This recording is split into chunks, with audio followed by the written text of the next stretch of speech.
విజయ,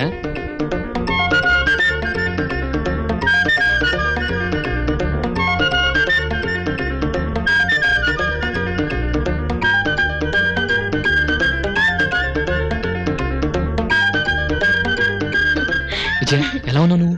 నేను బాగున్నాను. నువ్వెలా ఉన్నావు? నేను బాగానే ఉన్నా. అసలు ఎప్పుడు వచ్చా ఇక్కడికి? నేను వచ్చి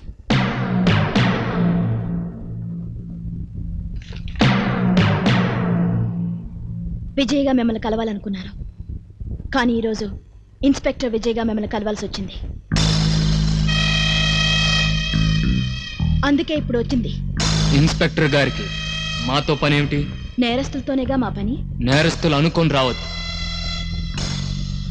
పూర్తిగా తెలుసుకుని రండి. తెలుసుకోవాలని వచ్చాను.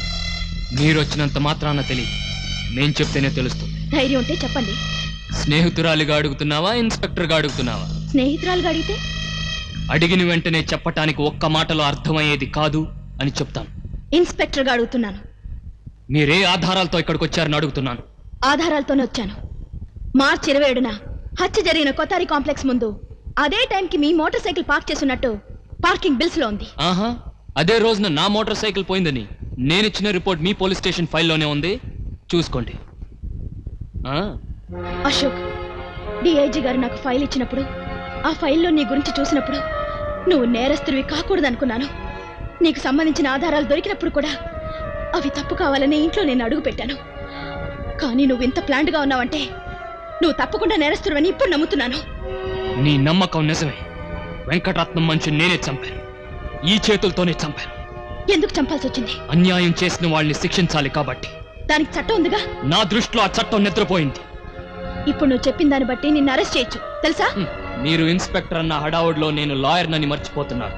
ఇప్పుడు నేనన్న మాటలు నేనే అన్నానని న్యాయస్థానాన్ని మీరు నమ్మించలేరు. అయితే ఇంకా ఎందరని చెప్పాలి? నా న్యాయస్థానంలో నేను శిక్ష వేసిన వాళ్ళందరినీ చంపాలి, చంపి తీరుతాను. అలా జరగనివ్వను. నీకు దొరికిన వాళ్ళను శిక్షించే హక్కు నీకుంది గాని నాకు దొరికిన వాళ్ళను రక్షించే అధికారం నీకివ్వను. ఏదో రోజున నిన్ను నా చేతులతోనే సంకెళ్ళు వేసి చట్టానికి అప్పచెప్తాను.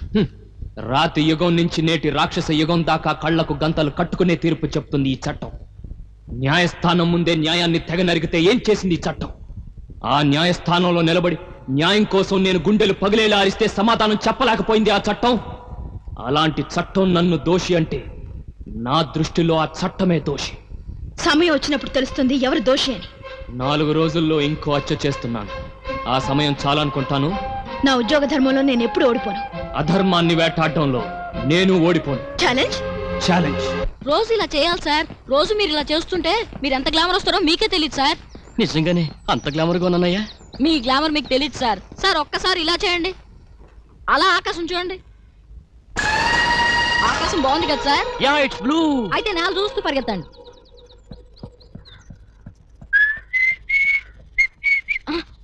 సార్,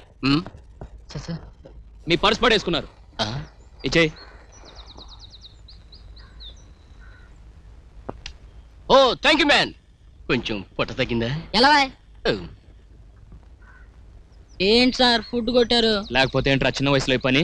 ఈ పనులు చేయించేది వయసు కాదు సార్, ఆకలి. ఈ చిన్న చేతుల మీద ఓ పెద్ద ప్రాణాన్ని బతికించాలి సార్. నేను చాలా చోట్ల కష్టపడి పనిచేశాను సార్. ఒకరోజు ఓ కొట్లో ఓనర్ గారు అబ్బాయి దొంగతనం చేస్తే నేనే దొంగతనం చేశానని కొట్టారు సార్. కళ్ళు తిరుగుతున్నాయి, కొట్టొద్దని కాళ్ళు పట్టుకున్నాను సార్. వీధిలో వాళ్ళు కూడా వచ్చి నన్ను కొట్టారు సార్. అప్పుడు అందరు నన్ను దొంగ దొంగ అన్నారు సార్. అప్పటి నుంచి ఇదే బెటర్ అనిపించింది. అసలు తప్పు చేయండి ఎవరు సార్? మీరేం తప్పు చేయలేదా? చెప్పండి చూద్దాం. నేను చేసేది మీకు తప్పు కావచ్చు, మీరు చేసేది నాకు తప్పు కావచ్చు, కానీ ఎవరు చేసేది వాళ్ళకి కరెక్ట్ సార్. వస్తాం సార్.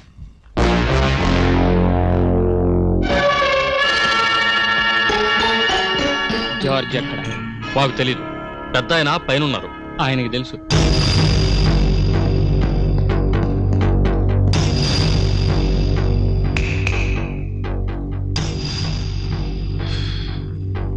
మళ్ళీ కల్లోకి వచ్చావా? థ్యాంక్స్. నేనేమి భయపడ్ను, ఇది కళ నాకు బాగా తెలుసు. జార్జ్ ఈ రోజు నా చేతిలో చావబోతున్నాడు.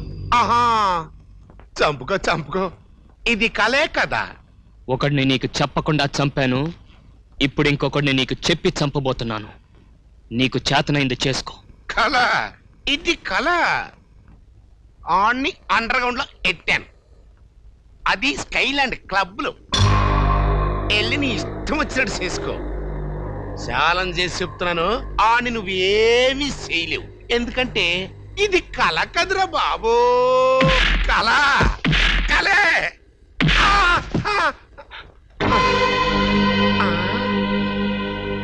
కాల్లో కొడితే నెత్తురు వచ్చినట్టే. అబ్బా సార్ ఇది కల కాదు సార్, నిజం సార్. వాడు మా కళ్ళ ముందే వచ్చి మిమ్మల్ని కొట్టెళ్ళాడు సార్. కళ కాదా? కాదండి. కొట్టు. థ్యాంక్స్. ఏది కలో ఏది నిజమో తెలియక నా మస్తిష్కం పగిలిపోతుందిరా బాబు. కళ అనుకున్నాడు, అడగకుండా జాడ్చిగా చెప్పేశారా. అయిపోయాడురా.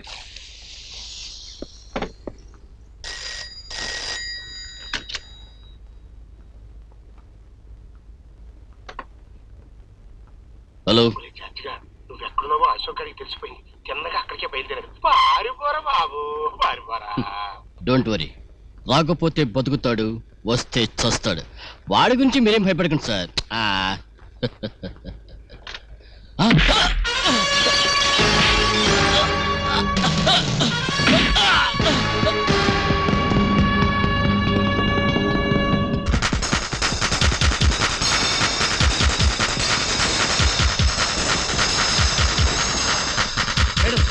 రోడ్డు మీద చాలా గొడవగా ఉంది. అశోక్ ఎవరినో తరుగుతున్నాడు.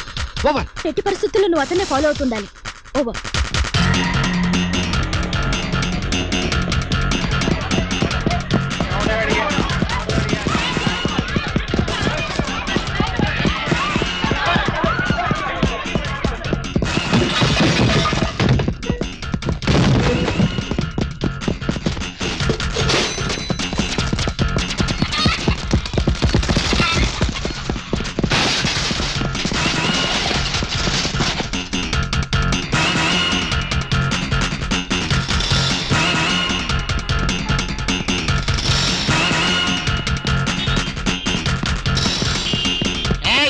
Don't move.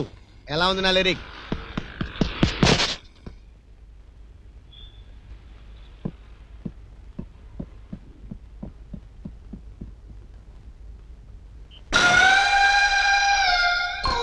అమ్మో నువ్వా? ఎన్ని పర్సులు కొనుక్కోవాలా నేను? ఇతరుల పర్సులు పోతే పోలీసులు చెప్పుకుంటారు, పోలీసుల పర్సు పోతే ఎవరికి చెప్పుకుంటారా? ఇతరుల జోబులు కొట్టి దొరికిపోతే మిమ్మల్ని బ్రతిమాలుకోవాలి, వాళ్ళని బ్రతిమాలుకోవాలి. అదే మీ పర్సు కొట్టేసాను అనుకోండి, మీ పర్సు నుంచి సగం మీకు ఇచ్చేస్తే అప్పుడు మీరే నన్ను వదిలేస్తారు.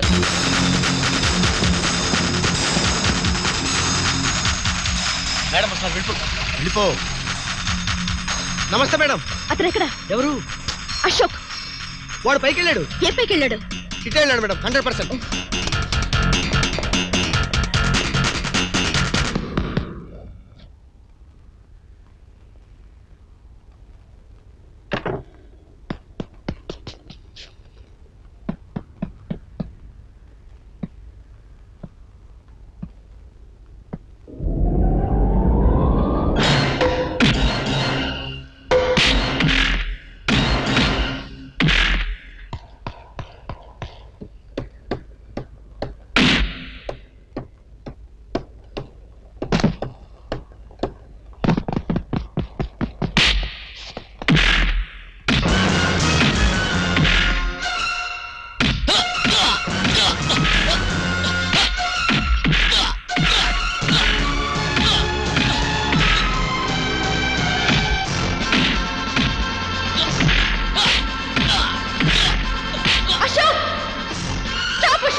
వాడు నా చేతిలో నుంచి తీసుకున్న తుపాకీ ఒరిజినలే, కానీ బుల్లెట్సే డమ్మీ.